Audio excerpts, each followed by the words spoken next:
जय माँ इंद्राक्षी, जय अम्बे। इंद्राक्षी धाम में दर्शकों आप सभी का हम हार्दिक स्वागत करते हैं।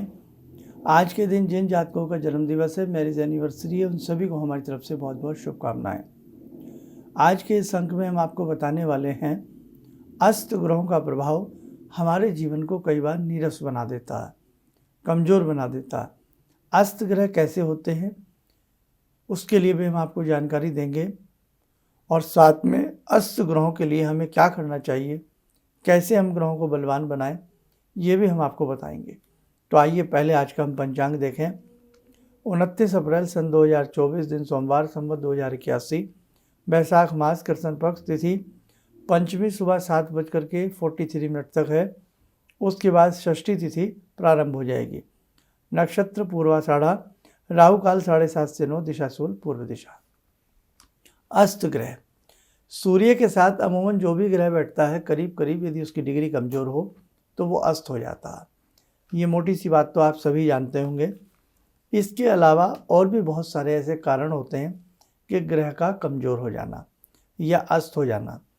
अब जैसे ग्रह का बलाबल बहुत क्षीण हो, ग्रह का बलाबल बहुत कमज़ोर हो, तो भी वो ग्रह आपका बलहीन हो जाता है, कमज़ोर हो जाता है। और ऊपर से यदि सूर्य के साथ उसकी युति हो तो वो अस्त हो जाता है। जैसे सूर्य दिन में प्रकाश देते हैं और जब शाम के संध्या के बाद जब अस्त होते हैं तो अंधकार आ जाता है, वैसे ही आपकी कुंडली में जो ग्रह अस्त हैं तो वो किन किन भावों के स्वामी हैं। मिसाल के तौर पर आपका बच्चा है, पढ़ नहीं रहा है, हो सकता है उसके पंचम भाव के स्वामी बुध हों और वो अस्त हों। हो सकता है उसके पंचम भाव के स्वामी बृहस्पति हों, गुरु चांडाल दोष लिए बैठे हों, या वो अस्त हों। तो बच्चा बहुत अच्छे से बुद्धि नहीं लगा पा रहा है और विद्या को प्राप्त नहीं कर पा रहा है। आपके शनि बहुत ज़्यादा कमज़ोर हों या नीच राशि के हों, मेष राशि के हों और साथ में अस्त भी हों, तो उस स्थिति में और आपके व्यापार के स्वामी हों, दसम भाव के स्वामी हों, तो आपका व्यापार नहीं चल पाएगा, आपको बड़ी दिक्कतें आएंगी। कुंडली सबके पास नहीं होती है, लेकिन हाथ की रेखाएं ईश्वर कृपा से सबको प्राप्त होती हैं। अब बहुत सारी ऐसी चीज़ें हैं जो आपके हाथ की रेखाओं से भी देखी जाती हैं। मिसाल के तौर पे आपकी हथेली में शनि बिल्कुल अस्त पड़े हों, बिल्कुल अस्त के रूप में धसे हुए हों, और शनि रेखा ना के बराबर हो भी तो जर्जर हो, तो ये स्थिति भी अस्त मानी जाती है। हाथ की रेखाओं से आपके ग्रहों को अस्त और उदय की स्थिति बहुत अच्छे से जानी जा सकती है। आपके बृहस्पति हैं, बृहस्पति पर यह ग्रिल बनी हो या कुंदुक का चिन्ह बृहस्पति के ऊपर बना हो, बृहस्पति बिल्कुल दबे हुए हों, आपके बृहस्पति अस्त होंगे। आपको बहुत अच्छा बृहस्पति के क्षेत्र का मिलने वाला लाभ नहीं मिलेगा। आपके चंद्रमा है, चंद्रमा पर बहुत ज़्यादा दाग धब्बे हों, ग्रिल हों, धसे हुए चंद्रमा हो, लुंज पुंज सी स्थिति के चंद्रमा हो, चंद्र रेखाएं इसके ऊपर ना के बराबर हमें मालूम होती हों, तो भी आपके चंद्रमा अस्त हैं। मानसिक अशांति आपको बहुत रहेगी, अच्छे से नींद नहीं आएगी। यहाँ तक कि चंद्र के बहुत ज़्यादा कमज़ोर होने से व्यक्ति को डिप्रेशन भी होने लगता है। डिप्रेशन का व्यक्ति शिकार हो जाता है। कई बार उसको रात में अच्छे से नींद में नहीं आती है। बहुत सारी ऐसी चीज़ें हैं। तो आपकी कुंडली हो या आपकी हाथ की रेखाएं हों, जिनके पास कुंडली नहीं है वो हाथ की रेखाएं दिखाइए अपनी। तो हाथ की रेखाओं में आपके जो गृहस्थ हों, अब देखो सभी के लिए तो सारे गृहस्थ नहीं हो सकते, किसी का कोई ग्रह होगा, किसी का होगा और किसी का नहीं भी अस्त होगा, तो वो अच्छी बात है। लेकिन अस्त मान लें कि एक बल्ब जल जाना उदय, और बल्ब का बंद कर देना, ट्यूबलाइट का बंद कर देना अंधकार, रात्रि के समय की बात कर रहे हैं। चांद दिखता है तो उजाला आ जाता है, और चांद नहीं दिखता है, पूर्णिमा की रातें उजाला बखेरती हैं, कृष्ण पक्ष की रातों में अंधकार हो जाता है। ऐसे ही आपका जीवन है। जॉब का क्षेत्र हो, वैवाहिक क्षेत्र हो, दाम्पत्य जीवन हो, विद्या का क्षेत्र हो और प्रमोशन वाली स्थिति हो, पैसे की बिल्कुल बरकत ना रहती हो, तो भी आप समझ लेना कि आपके हो सकता है ग्रह बहुत सारे अस्त हों। एक इसका उपाय बहुत अच्छा, हम जब भी आपको उपाय बताते हैं कि ये ग्रह राशि परिवर्तन कर रहा है, ये ग्रह मीन में है, अब ये ग्रह इसमें जा रहा है, तो आप उसी वक्त उन ग्रहों का एक तो उपाय कर लिया करें। इससे आपको भले ही ना पता हो कि आपका ग्रह कौन सा अस्त है, लेकिन गोचर में दौड़ता ग्रह आपको प्रभावी बनाएगा, आपको लाभ देगा। दूसरा, जो हम महीने का राशिफल देते हैं उसमें जो उपाय देते हैं वो आप कर लिया करें, उससे लाभ मिलेगा। तीसरा जो सब कर सकते हैं, आपकी अपनी भक्ति को अच्छे तरीके से बढ़ा के रखिएगा। चाहे आप जगदम्बा की भक्ति करते हैं, किसी भी आप शक्ति की, महाशक्ति की भक्ति करते हैं, अपनी भक्ति को अच्छे से करते रहिएगा, उससे भी आपके ग्रह हमेशा उदय बनेंगे। भक्ति का 100% प्रभाव आपके हाथ की रेखाओं पर, आपके भाग्य पर, आपके जीवन पर जरूर आता। तो जो साधक अच्छे से अपनी भक्ति को करता, तो वहाँ तो फिर उसको किसी अस्त, उच्च, उदय, किसी भी ग्रह से घबराने की आवश्यकता ही नहीं है। मैं बड़ी सच्ची और सीधी बात आपको मैं समझा रहा हूँ, है ना। अब जब हम भगवान की शरण में बैठ ही गए तो फिर काहे का डर। जो चांद सितारे भगवान के कदमों में हों, फिर तो हमें किसी चीज़ का डर नहीं होना चाहिए, जब भगवान की माँ भक्ति में हम रम जाते हैं, है ना। तो एक तो ये बात ध्यान रखें।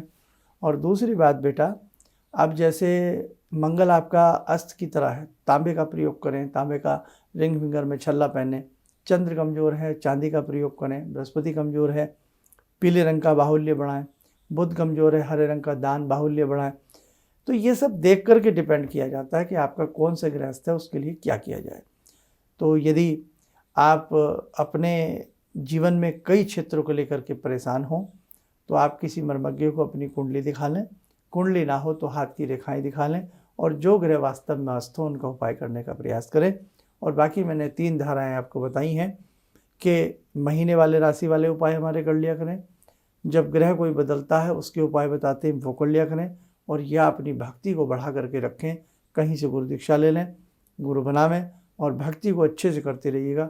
फिर आपको किसी भी तरह की कोई ग्रह आदि से डरने की आवश्यकता नहीं है, क्योंकि भक्ति में शक्ति होती है, ये तो आप सब जानते हैं। चलिए, समय हो चला आज की ध्यान साधना का।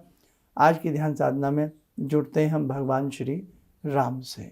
ओम रामो राजमणि सदा विजयते, रामं रमे संभजे, रामेण विहता निशाचरचमू, रामाय तस्मै नमः।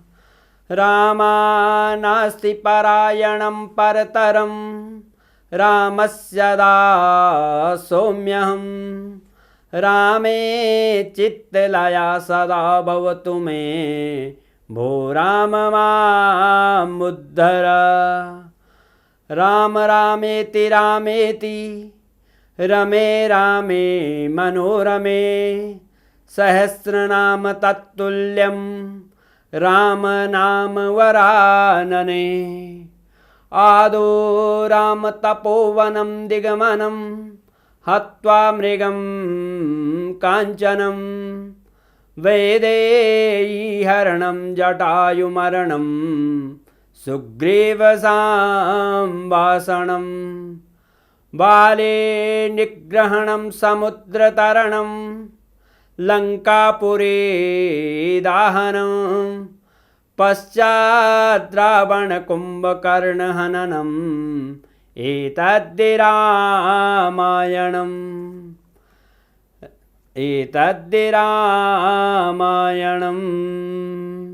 कवच बना लें, ध्यान करें, राम जी का शुभ आशीष हम सबके ऊपर बरस रहा है।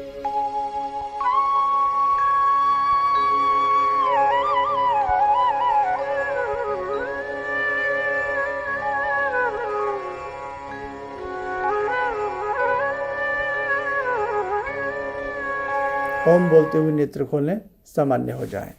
देखो साधकों, बहुत सारी बातें हैं जो अभी आपके संग हमें करनी है।